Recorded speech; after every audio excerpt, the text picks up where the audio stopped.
Alright, so I've been testing Soulmask, and this one is a bit of a mixed bag. This is a game that is an open world survivor game.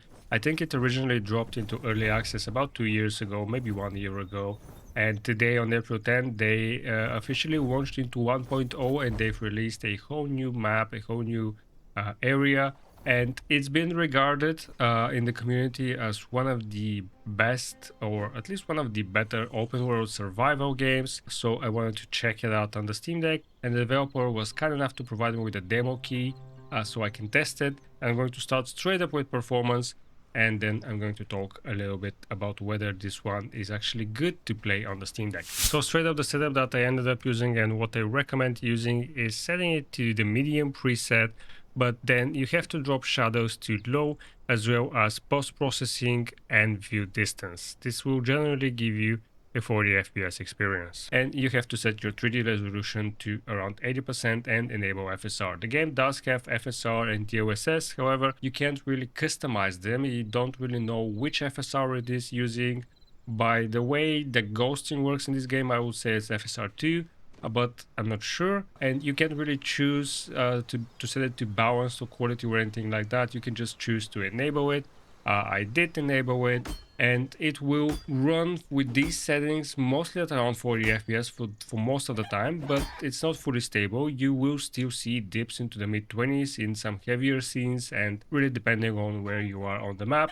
That said, for a game like this, it's definitely playable. However, this is also a survival game, and with survival games you can build huge bases, and when you do build bases, that's where the FPS will drop. So if you're looking to play at stable 30 FPS, you might need to drop some of these settings even further down. This game can be played completely offline or online, and you can have a private server or you can have a public server, and players can join you, and that all works on the Steam Deck. Battery life on the OLED is under 2.5 hours, so it's not great, but also not surprising considering the scale of this game. You can also launch this game in either DirectX 11 or DirectX 12. And from what I've tested, DirectX 11 performs slightly better, but the difference is pretty small overall. Now, outside of performance, this is where things get a bit rough, at least for me. But it also shows where there's clearly potential in this game. So Soulmask does have partial controller support, and that's what it says on the actual game page, and it is marked as playable on the Steam Deck. Some menus show proper controller prompts, others still show mouse and keyboard inputs. So it's a bit inconsistent, and you can get used to it, but it's not the smoothest experience. Menu navigation in general feels a bit clunky on a controller. For example, crafting items takes more inputs than it probably should, and some actions like selecting items from your inventory are mapped in a slightly awkward way. It works, but it's not very intuitive at first. Text size is also on the smaller side, and there is a larger font option, but seemingly it doesn't change anything for me. It doesn't improve things as much as you'd hope, especially on the small Steam Deck screen. Now, gameplay wise, as I said, this is an open world survival game with quite a lot going on, and there's definitely a bit of a learning curve in this game. This game didn't really do a best job at explaining its systems early on. I jumped straight into that new area, the Egyptian area, and I probably spent the better part of an hour trying to figure stuff out. However, once you start getting used to it, you can see that there's actually a lot of depth and content. From what I read on the reviews about this game is that it takes the best things out of other survival games and does them better. However, the actual implementation and the menus and the UI could use a bit of work. Now, there are also some interesting mechanics. I was able to fly, which is pretty fun.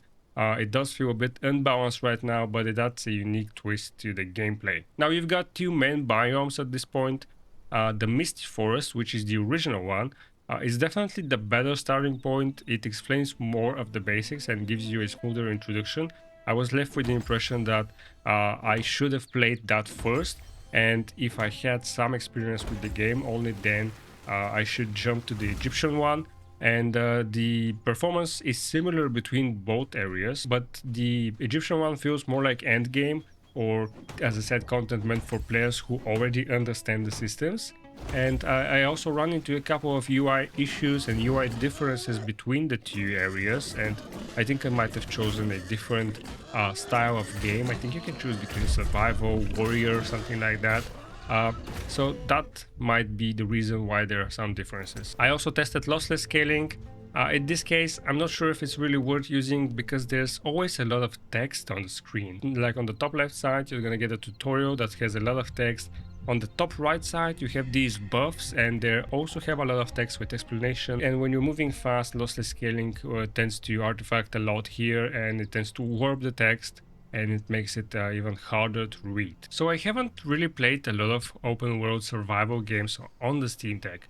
Like I think I have most hours in Valheim or something like Dune Awakening, and both Valheim and Dune Awakening do a much better job at managing controls and UI on a smaller device or on a smaller screen, and they also do a better job at explaining what you need to do if I had to compare this game to other open world survival games. However, I do think that this game has a lot going for it, and the reviews are generally positive. It's just that the gameplay on the Steam Deck, specifically on that small screen and with a controller, is probably not the best way to get into this game. It's playable, but not ideal. As I said, performance is actually decent for what the game is, and you can get mostly 40 FPS experience, but if you were a new player to this game, I would suggest actually experiencing it on a PC with a big screen and with a keyboard and mouse, where you can thoroughly read through the text on the screen and you can understand the basic mechanics of this game, and then probably you can get into it on a Steam Deck. So if you wanted to play a new open world survivor game, I'd say this is one to keep an eye on.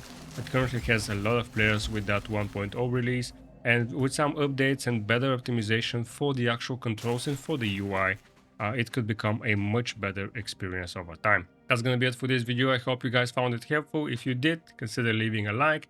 If you disliked it, let me know in the comments what I can do to improve. If you are into Steam, Steam Deck and handhelds content, consider subscribing to the channel. Thanks for watching, and I'll see you in the next video.